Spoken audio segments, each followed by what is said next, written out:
آپ سب کو سلام. آپ سب خوش ہیں؟ خوش ہے؟ نیند تو نہیں آئی؟ کلام خدا میں سے میرے ساتھ دیکھیے. آج یوحنا کی معرفت لکھی گئی انجیل، اس کا پہلا باب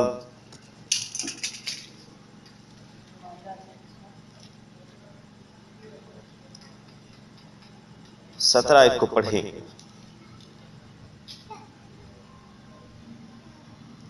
17 آیت بلند آواز سے پڑھیں. یوحنا کی انجیل اس کا پہلا باب 17 ہے.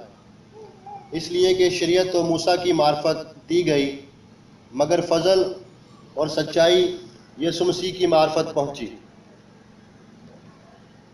آمین. آمین. کلام خدا میں سے ہم نے اس آیت کو آج اس لیے لیا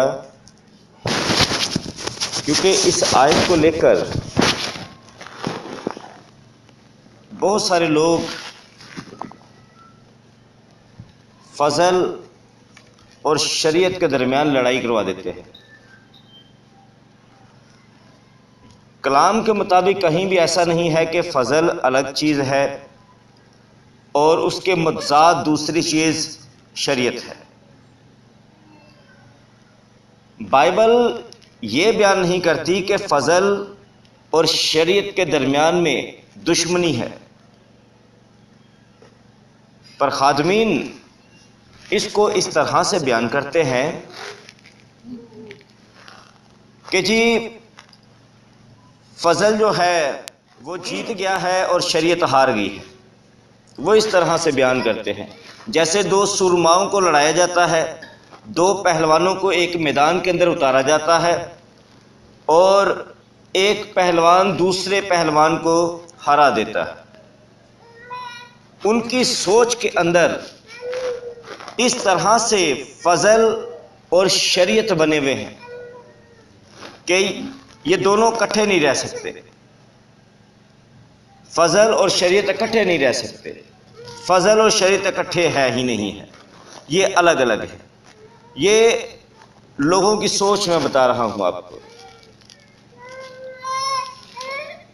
لوگ یہ سمجھتے ہیں کہ جیسے فضل اور شریعت، فضل جو ہے وہ پانی ہے اور شریعت جو ہے وہ آگ ہے. شریعت جو ہے وہ ایک پتھر کی طرح ہے، یعنی کہ سخت ہے. شریعت پتھر کی طرح ہے اور فضل جو ہے وہ پھول کی طرح ہے، وہ نرم ہے. لوگ اس طرح کی تصویر بنا دیتے ہیں اور جب بھی شریعت کا نام لیں تو سمجھ لیں کہ لوگ سر سے لے کر پاؤں تک آگ بگولا ہو جاتے ہیں کہ نہیں، شریعت کا نام نہیں لینا، شریعت کا ہم سے کوئی واسطہ نہیں ہے. اور پادریوں کی جیبیں اس وقت کھل جاتی ہیں جب دائیکی کا نام لیا جاتا ہے. وہ نہیں پتا کہ یہ بھی شریعت سے ہے. اس وقت نہیں کہتے نا نا نا نا دائیکی نہیں دینی ہے تو شریعت سے. میرے عزیزو، بہت ساری باتیں ہیں جو ہمیں سکھاتی ہیں کہ ہم چاہے نانا کرتے رہیں پر ہم شریعت کو پسند کرتے ہیں اور ہم شریعت کے مطابق چلنا چاہتے ہیں. لوگ شریعت کو اور فضل کو اس طرح سے بیان کرتے ہیں کہ جیسے ایک پیٹرول ہے اور دوسرا چنگاری ہے. جس طرح پیٹرول اور چنگاری ایک جگہ رہ نہیں سکتے، انجام اچھا نہیں ہو سکتا، اسی طرح فضل اور شریعت ہے. لوگ اس طرح سے اپنی سوچ بنا کر بیٹھے ہوئے ہیں کہ اگر ہم جو فضل کا دعویٰ کرتے ہیں، اگر ہم میں شریعت، خدا کے احکام، ان کی تابعداری کی بات آ گئی تو پتہ نہیں کون سا بڑا بلاسٹ ہو جائے گا ہماری زندگی میں. لوگ سوچتے ہیں فضل جو ہے وہ ایک رحیم شخص ہے، کوئی رحم دل بادشاہ ہے، اور شریعت جو ہے وہ ایک ظالم سنگھ ہے. یہ اپنی اپنی ذہن کی تصویریں بنائی ہوئی ہیں، ہمیشہ نیگیٹو پہلو کے اندر وہ شریعت کو رکھتے ہیں، پر جب زبور گاتے ہیں تو اس وقت اسی شریعت کو کہتے ہیں کہ خداوند تیری شریعت بھلی ہے، تیرا کلام مڈو یا رب سچ ہے۔ وہ اس وقت شریعت کو سچ کہہ رہے ہوتے ہیں، پر ویسے بیٹھ کر آپ بات کریں گے تو کہیں گے نہیں شریعت بہت بری چیز ہے، شریعت نے ہم کو خدا سے دور کر دیا۔ بھائی شریعت خدا نے اس لیے دی تھی تاکہ آپ خدا کے قریب رہیں، پر ابلیس نے اس طرح کی لوگوں کے ساتھ مائنڈ پروگرامنگ کی کہ انہوں نے شریعت کو ایک دم سے نیگیٹو پہلو میں جو ہے وہ بنا کر سامنے رکھ دیا اور ایمانداروں کی زندگی میں زہر گھول دیا۔ ایماندار خدا کی پسندیدہ باتوں کو حقیر جانتے ہیں، وہ کہتے ہیں نہیں شریعت اس کے حکم ہمیں پسند نہیں ہے، حالانکہ خدا اپنے حکموں کی ڈیمانڈ کرتا ہے۔ پیدائش سے لے کر مکاشفہ کی کتاب تک آپ دیکھیں، خدا اپنے حکموں کی ڈیمانڈ کرتا ہے۔ بہت سارے لوگ شریعت کو موت کہتے ہیں اور فضل کو زندگی کہتے ہیں، شریعت کو ہمیشہ کی موت اور فضل کو ہمیشہ کی زندگی کہتے ہیں۔ وہ خدا یسوع مسیح کے قول کو ٹھیک طرح سے سمجھ نہیں پائے۔ خدا یسوع مسیح کے پاس ایک امیر شخص جو تھا وہ آیا اور اس نے کہا کہ اے خدا مجھے بتا کہ میں کیا کروں کہ ہمیشہ کی زندگی پاؤں۔ تو آپ کو یاد ہے خدا یسوع مسیح نے کیا کہا تھا؟ کسی کو یاد ہے؟ خدا یسوع مسیح نے اس شخص سے کہا تھا جا اور حکموں پر عمل کر۔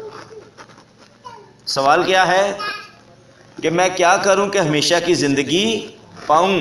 تو خدا یسوع مسیح نے کیا کہا؟ جا اور حکموں پر عمل کر۔ کون سے حکم؟ یہ شریعت کی بات ہو رہی ہے۔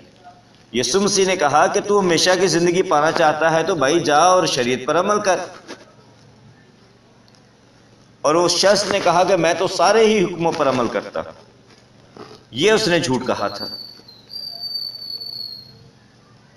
اب لوگ ان حوالوں کو سمجھ نہیں پاتے اور اپنی تعویلیں گڑھتے رہتے ہیں۔ میرے عزیزو، بائبل یہ کہتی ہے کہ تیری شریعت ہمیں زندگی بخشتی ہے، تیری شریعت ہمیں راست کرتی ہے، تیری شریعت ہمیں پاک کرتی ہے۔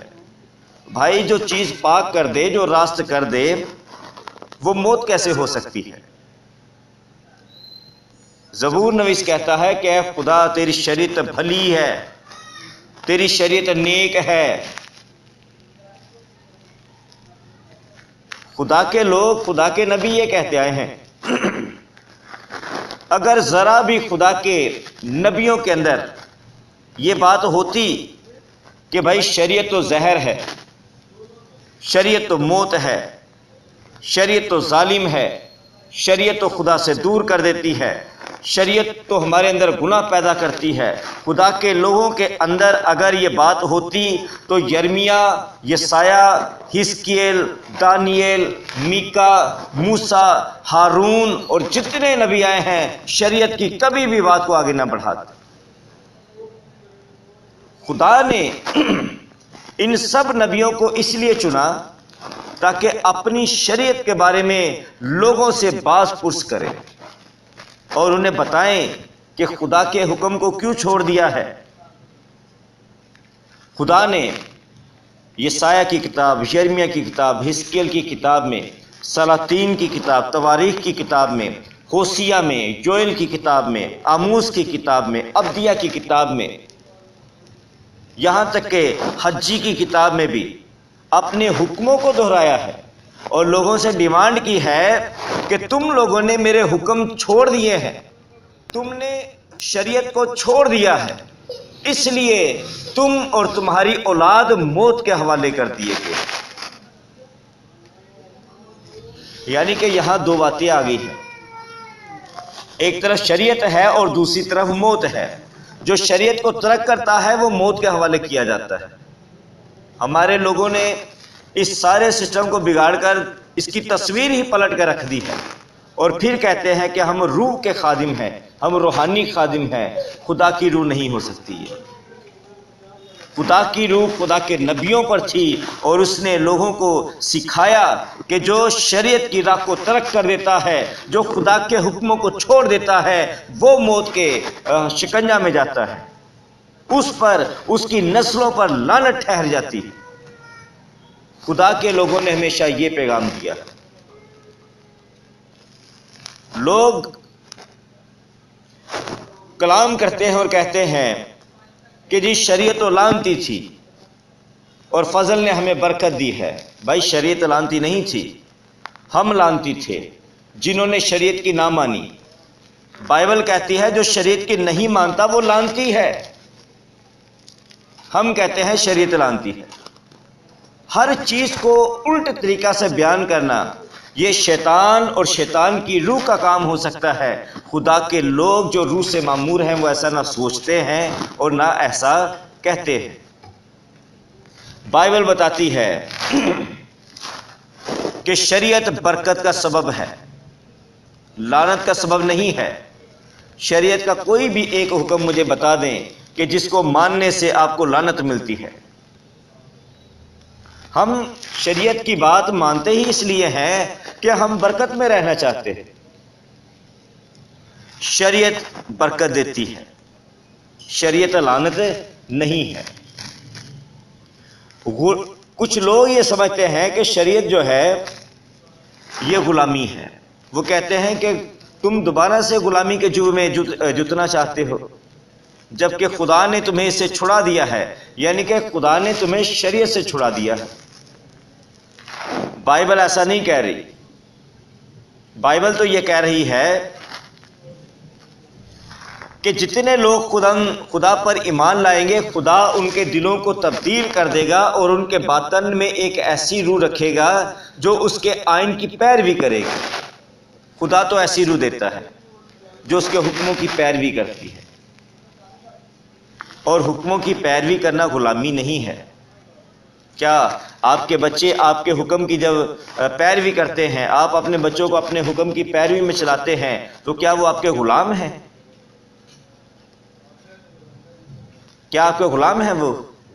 نہیں۔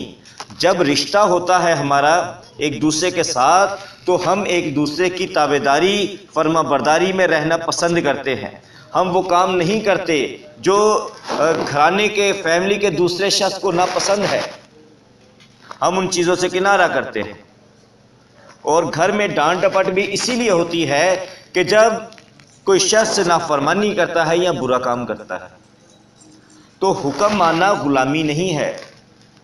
یہ گناہ کی غلامی کی بات وہاں کی گئی ہے کہ پہلے تم گناہ کے غلام تھے۔ گناہ ہے کیا؟ دراصل گناہ جو ہے وہ شرع کی مخالفت ہے۔ گناہ کیا ہے؟ شرع کی مخالفت ہے۔ شرع کی مخالفت گناہ ہے۔ ہم نے شریعت کو گناہ کہہ دیا۔ شریعت سے جو دور ہوتے ہیں، جو خدا کا حکم نہیں مانتے، وہ گناہ کی غلامی میں چلے جاتے ہیں۔ اسا گناہ نو تے وچوں کڈ ہی دیتا ہے، اسا ڈیرا کی شریعت نو کہہ دیتا ہے غلامی ہے۔ بھائی شریعت غلامی نہیں ہے۔ شریعت غلامی نہیں، خدا کے حکم ماننا غلامی نہیں ہے، بلکہ گناہ غلامی۔ گناہ کے اختیار میں جب ہم چلے جاتے ہیں وہ ہمیں بے بس کر دیتا ہے گناہ، ہم اس کے غلام ہو جاتے ہیں۔ عزیزو، ان آیات کو لے کر اس ایک آیت کے اوپر لوگ کہتے ہیں کہ دیکھیں جی یہاں لکھا ہے کہ شریعت تو ہم نے موسیٰ کی معرفت پائی، مگر فضل اور سچائی یسوع مسیح کی معرفت پہنچے۔ شریعت کس کی معرفت آئی؟ موسیٰ کی معرفت۔ اور فضل اور سچائی کس کی معرفت؟ یسوع مسیح کی معرفت۔ یہاں پر یہ بیچ میں دیوار کھڑی کر دیتے ہیں اور کہتے ہیں یہ جی یہ شریعت کا پھل ہے اور یہ فضل کا پھل ہے۔ یہاں جب ہم یہ کہتے ہیں نا کہ مگر، اوریجنل متن کے اندر میں آپ کو یہ بتانا چاہتا ہوں کہ مگر لفظ نہیں ہے، بلکہ یہاں اس طرح سے یہ آیت ہے کہ شریعت تو موسیٰ کی معرفت پائی اور فضل اور سچائی ہم نے خدا یسوع مسیح کی معرفت پائی۔ یہاں مگر نہیں ہے، تضاد والی بات نہیں ہے، بلکہ یوں سمجھ لیں کہ پہلے ایک چیز ہے اور اس کے اوپر دوسری اور تیسری چیز بھی رکھ دی گئی۔ پہلے بلڈنگ کا ایک پورشن ہے، پھر اس کے اوپر دوسرا اور تیسرا فلور بنا دیا گیا، بلڈنگ کو کمپلیٹ کر دیا گیا۔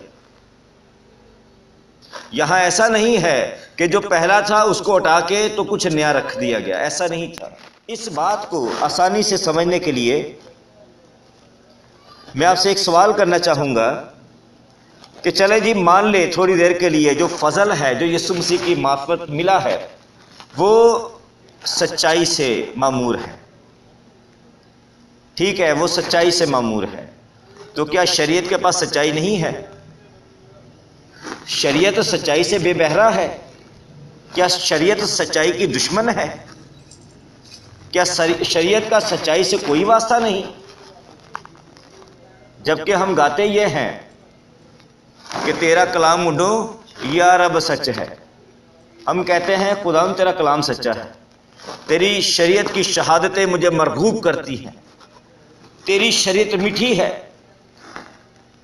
داؤد تو اس قدر وفاداری کرتا ہے اور کہتا ہے کہ اے خدا کاش کہ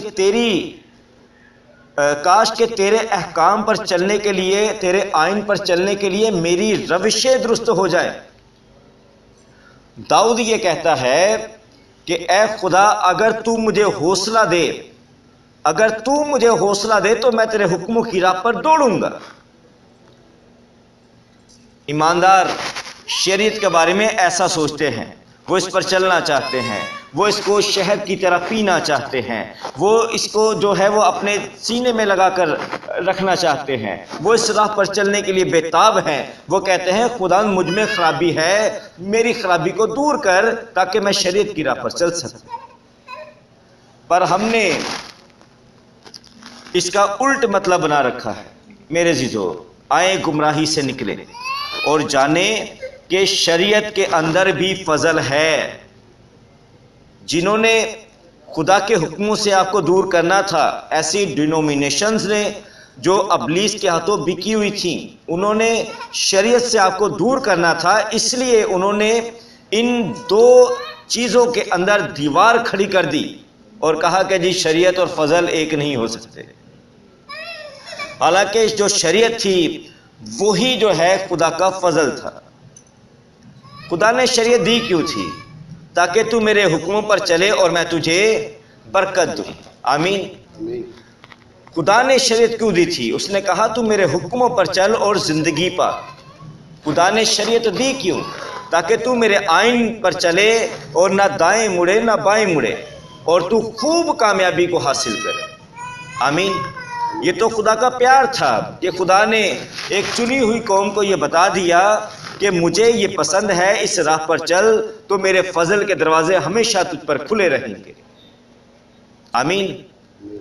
خدا جو کہ اپنی فضل کی، رحم کی ازلی صفت سے لبریز ہے، وہ اپنے پہلے دن سے لے کر اب تک بلکہ تا ابد تک فضل سے معمور ہے۔ یہ نہیں کہ جب یسوع مسیح آیا تو خدا کو فضل یاد آ گیا، ایسا نہیں ہے۔ خدا نے تو فضل آدم پر بھی کیا تھا، اگر وہ چاہتا تو اس کی نسل ختم کر سکتا تھا، اسے مار سکتا تھا، پر اس نے رحم کیا، فضل کیا اور خود اپنے ہاتھوں سے کفارہ دیا، خون بہایا اور اسے کپڑے کے چمڑے کے جو ہیں وہ کپڑے پہنائے، چمڑے کا لباس پہنا دیا۔ یہ فضل ہے۔ خدا نے فضل جو ہے وہ نوح پر بھی کیا، نوح پر بھی فضل ہوا۔ خدا چاہتا تو ساری نسل انسانی کو ختم کر دیتا، پر ہمیشہ خدا اپنے تابعدار فرما بردار لوگوں کے اوپر فضل کرتا۔ آمین۔ آمین۔ اس کے بعد ہم دیکھیں پوری بائبل بھری پڑی ہے۔ موسیٰ، یرمیہ کی، یسایہ کی بات کروں گا۔ یسایہ کہتا ہے کہ میں نے خدا کے تخت کو دیکھ لیا، میں نے وہ منظر دیکھ لیا جو آسمان کا ہے، پاک منظر میں نے دیکھ لیا ہے، تو میں تو نجس لب ہوں، میں تو اب مر جاؤں گا، تو خدا نے آسمان کے مذبح میں سے ایک سلگتا ہوا انگارہ لے کر اپنے فرشتہ کو بھیجا، اور فرشتہ نے وہ انگارہ لے کر یسایہ کے ہونٹوں کو جو ہے وہ چھوا اور اس سے کہا کہ جا تیرا کفارہ ہو گیا۔ میرے عزیزو، فضل اس پر ہوا۔ فضل خدا کے سب بندوں پر ہوتا ہے۔ یہ نہیں کہ یسوع مسیح جب آیا تو خدا کو فضل یاد آ گیا یا اس وقت خدا پیار سے بھر گیا۔ یسوع مسیح شریعت کے مطابق پیدا ہوا، شریعت کے مطابق اس نے زندگی گزاری، شریعت کے مطابق اس نے قربانی دی، شریعت کے مطابق دفن ہوا، شریعت کے مطابق جی اٹھا، اور شریعت کے مطابق عالم بالا پر کوچ کر گیا۔ اس کے سارے کام شریعت کے مطابق تھے، اور اس کا فضل جو تھا، خدا کا فضل شریعت کے اندر ظاہر ہوا۔ کیا آپ میں سے کوئی یہ کہہ سکتا ہے، مجھے بتا سکتا ہے کہ جو ہم نئے عہد کا فضل کہتے ہیں وہ شروع کب ہوا؟ کیا جب یسوع پیدا ہوا تب فضل شروع ہوا، یا یسوع جب مصلوب ہوا تب شروع ہوا، یا یسوع جب جی اٹھا تب شروع ہوا، یا یسوع جب آسمان پر چلا گیا تب شروع ہوا؟ ہم کہیں بھی بریک نہیں لگا سکتے، کہیں بھی پتھر رکھ کر ہم یہ اس کے اوپر لکھ نہیں سکتے کہ جب یسوع پیدا ہوا تب فضل ہوا، جب یسوع قربان ہوا تب فضل ہوا۔ نہیں، فضل خدا کی ذات میں شروع ہی سے ہے۔ خدا نے اپنے بندوں کو ہمیشہ اپنے فضل ہی کے سبب سے بچایا ہے، اٹھایا ہے، سنبھالا ہے، اور کوئی بھی شخص بغیر خدا کے فضل کے خدا کے قریب جا نہیں سکتا تھا۔ اور ہم دیکھتے ہیں کہ خدا نے اپنے لوگوں کو بہت قربت عطا کی ہے۔ آمین۔ تو یہ خدا کا فضل ہے۔ شریعت اور فضل آگ اور پیٹرول نہیں ہے، شریعت اور فضل ظالم اور رحیم نہیں ہے، بلکہ یہ ہماری بنائی ہوئی تھیوریاں ہیں۔ خدا نے آپ پر فضل کیا ہے، اپنی اصلی روح کے سبب سے یسوع مسیح میں آپ کو لے لیا ہے۔ ہم انجان تھے، ہم گنہگار تھے، اس نے اپنا فضل ہمیں دیا اور فضل کے سبب سے ہمیں بچایا، پر یہ نہیں کہا کہ تم میری شریعت سے بھاگ جاؤ۔ نہیں، ہمیں اس کے حکم ماننے ہیں، ہمیں اس کی تابعداری کرنی ہے۔ ہاللیلویہ، ہاللیلویہ۔ اور فضل یہ اتنی بڑی دولت ہے، اتنی بڑی دولت ہے اور اتنی بڑی طاقت ہے فضل کے اندر کہ ہم حکموں پر آسانی سے چل سکتے ہیں۔ آمین، آمین۔ آئے اپنے سروں کو خداوند کے حضور میں جھکائیں۔ ہم سب خداوند کے حضور میں اپنے سروں کو جھکائیں اور آج کے اس کلام کے حصہ کے لیے خدا کا شکر ادا کریں۔